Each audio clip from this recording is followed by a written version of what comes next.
someone said to me earlier, you must be exhausted, you must be tired. Actually, it's been an amazing day. To be able to spend obviously the morning with the kids, seeing how happy they were, seeing how looked after by the coaches they were, just seeing smiles on their faces. I mean, it really energises me personally, and obviously to be back in the Philippines is always nice, I must admit. I've just had a couple more invites, so I can't wait to come back. But I love coming here. I've been coming here.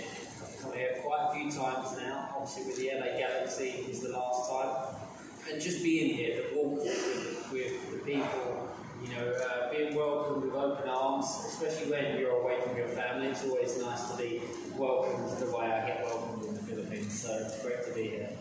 How do you like being part of that football clinic this morning with the kids? What is it about working with kids and playing with them? Do you feel like you're encouraging them, inspiring them to live healthier, better lives? I do. I think that's obviously, having 4 kids myself, I kind of understand children, but even before I had kids, I used to like being around them, I used to like teaching them and trying to get them to bend the ball from time to time. So something like this morning, it's what I love doing. At the start of the week when we first started the journey of, we've been away for about 8 days. And this was the time where I was really kind of excited about it, because I knew that we'd be with the kids, I knew that we'd be doing something like that. And even though the majority of the children there today were probably of an age that actually they don't even remember my career, but they've probably seen it and heard from their parents, from grandparents, from their older siblings.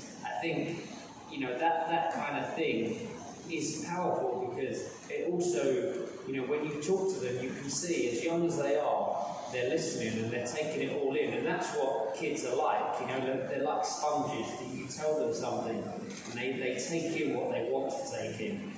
My kids are exactly the same. Sometimes they choose not to listen, but you hope that they're listening to things that you're saying, the things that you're trying to teach them.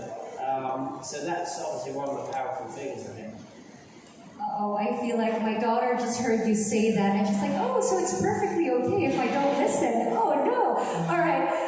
David, you were saying earlier that the kids that you played with at the clinic probably don't remember your career. But one of the kids that I interviewed actually said that it was really nice to be exposed to you and to be with you, because now they see what they can actually become.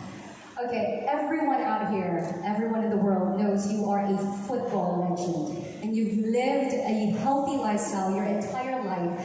Can you share with everyone out here how we can just inculcate a bit of healthy living, a healthy lifestyle into our daily life? Can you run by us your daily routine, maybe?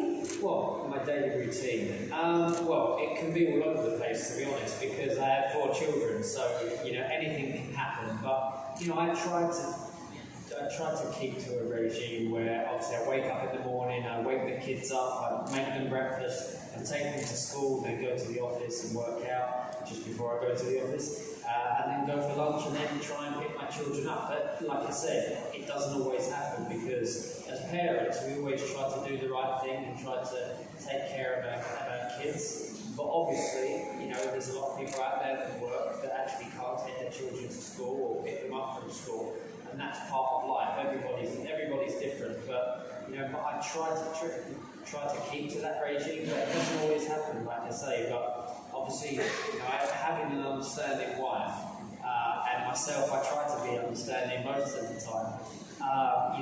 Whenever I'm away, Victoria's at home, and whenever she's away, I'm at home. But we try to do that. But like I said, everybody's different. Everybody tries to keep to the same regime, but it's not always possible. I always want to eat the right things and drink the right amount of water that I need to drink, and we should all drink. But we all have complications on not being able to do that. So I try to stick to a balanced life. I was lucky that I played, professional sport for 22 years, and that enabled me, actually, it was my job to be healthy, and it was my job to be fit. And I try to continue that now in my life after football. And that's the way I try to look at things. As much as I travel, I I try to keep a check on how much I'm sleeping because, you know, an extra hour sleep, just one more hour, makes a huge difference. And that's what I try to do, you know, and that's, you know, I try to do it. You know, I like how you talked about how you inculcate a healthy lifestyle in your daily routine, as difficult as it may be, with the amount of travel that you do, but you also particularly emphasize the importance of sleep. Stuart, you also tackled the importance of sleep. I'm just wondering, is this something that AIA has taken upon themselves to really emphasize the importance of sleep? And is this something customers would like to hear? Yeah, thank you. We recognize that sleep deprivation across Asia Pacific is another epidemic. Asia is the most sleep-deprived region of the world. You need about 7 hours of sleep in adults. Across Asia, the average is about 6 hours and 10-15 minutes. The impact on physical and mental well-being is profound. And as the largest life and health insurer in the region, we have a very strong vested interest in raising awareness of sleep deprivation and try to give people across Asia not only an understanding of what the benefits of better sleep are, but also looking at what a wonderful night's sleep looks like. What are the tips? What are the tools we can give customers around the region to enable them to get a better night's sleep? Because sleep is probably the greatest performance drug we possess as human beings. So the initiative, the effort that we've undertaken is #OneMoreHour. What we recognize is actually 1 more hour of sleep can make a world of difference in your overall physiological and mental well-being. And we're also trying to, in a way, debunk stereotypes that are prevalent across Asia, that in some way, shape, or form, sleep sacrifice is actually conducive to prosperity and well-being and a better life. Nothing could be farther from the truth. So those who advocate 996, working 9 a.m. to 9 p.m., 6 days a week, etc., you've heard of that, are leading young people to perhaps the biggest public health catastrophe in modern times. And so we believe we must take a stand. We must enable people to understand the benefits and give them the tools to get a better night's sleep. I like the importance of sleep. We could all do with more sleep. For David and Stuart, could you give everyone out here some tips maybe on how they can actually get more sleep, considering we feel there's so much to do every single day and there's little time? So what I'm doing is, which for me was unthinkable, I'm stopping my coffee intake by about 5 o'clock in the afternoon because we know that there's residual caffeine in the bloodstream that prevents the onset of sleep. I'm actually closing the curtains, which I never used to do before. I used to sleep with the curtains open. And I'm taking turning off all devices and putting them in another room. And I'm switching off, curtains closed, and more caffeine. And it's making a difference. And guys, I'm tracking my sleep with my Fitbit.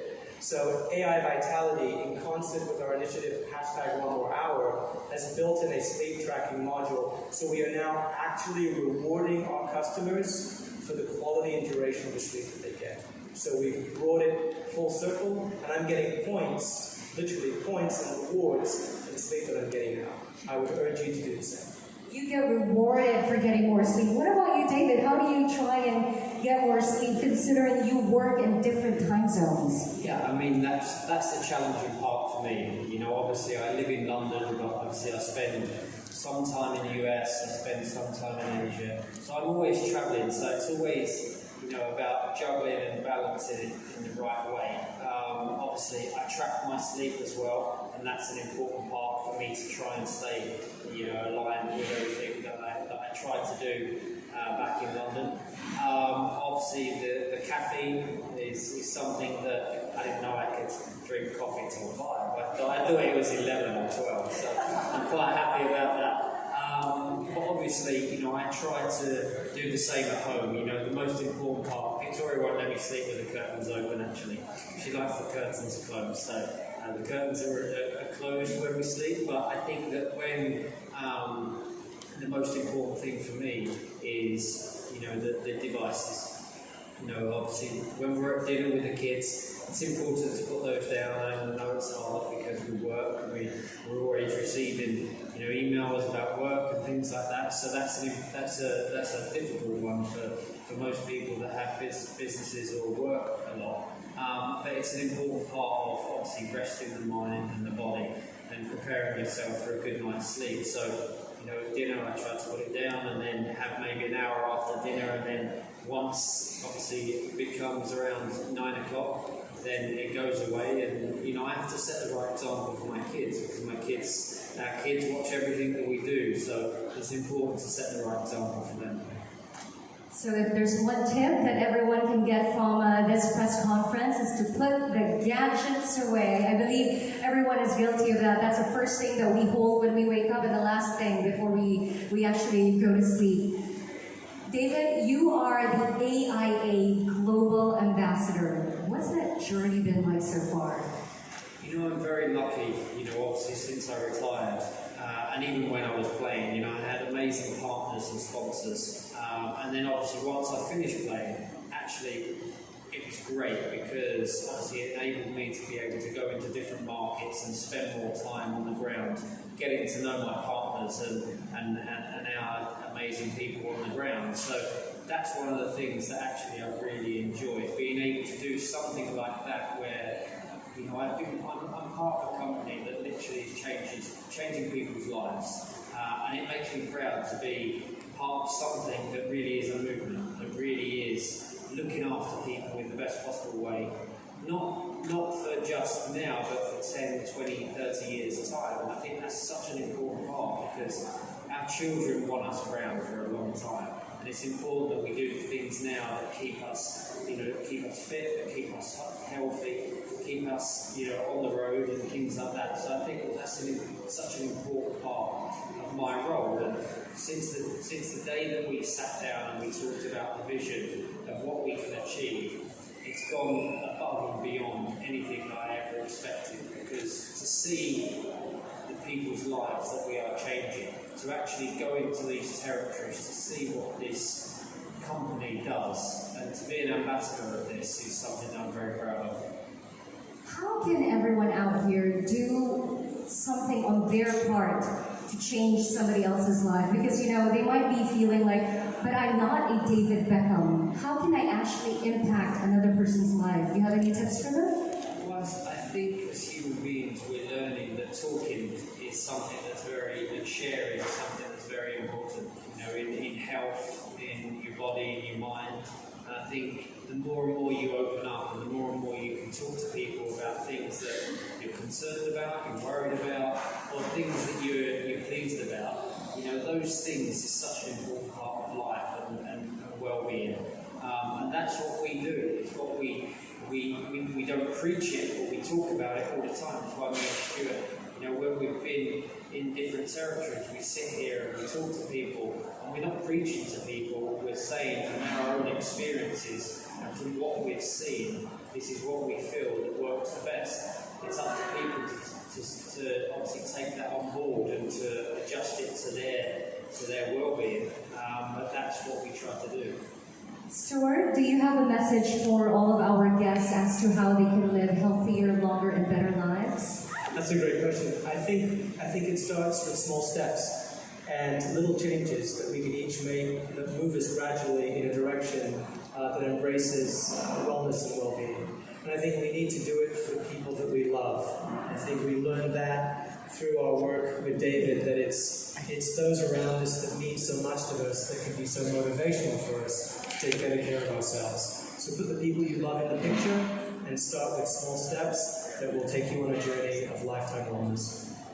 David, your message for them, how they can all have healthier, longer, and better lives. I think it's just a pleasure to actually be up here and to actually talk about our own experiences, because that's what obviously we all know best. We can only talk about our own experiences and also what we can try to teach and make people try to learn from, because we all want to live a healthier, better life. And obviously being part of this, like I said to you, makes me very proud. You know, we all want to live healthier and all the better lives, and that's the most important thing. But one of the things that I always stand by, and one of the things that we talk about all the time, is those little changes sometimes can become big changes, and that's the most important thing. You always start with the small changes, the little steps. You heard it from Stuart Spencer and Mr. David Beckham. Another round of applause for that, please. May I invite you, gentlemen, to take center stage as I